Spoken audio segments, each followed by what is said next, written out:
Hello and welcome back to our channel. So today in this video we are going to discuss about how to pay with coins on AliExpress. So without wasting much of our time, let's get straight into the video.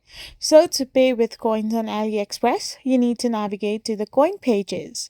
So for this, you need to simply tap open your AliExpress app or website. So once you open it, you need to now navigate to the coins page. Once you have done this, you need to now simply select an item that uses coins and hit the checkout option. So after following this method, you need to simply make sure that the coins will automatically be applied to the purchase and the discount will be listed during the checkout process. It's important to know that you cannot pay the entire purchase with coins, but they can be used to offset the cost of individual items. This will allow you to get certain percent discount on your purchase, and the discount will be shown during your checkout. I hope you found this video helpful, so don't forget to hit that subscribe button and do give us a thumbs up. We will be back again with more informative videos.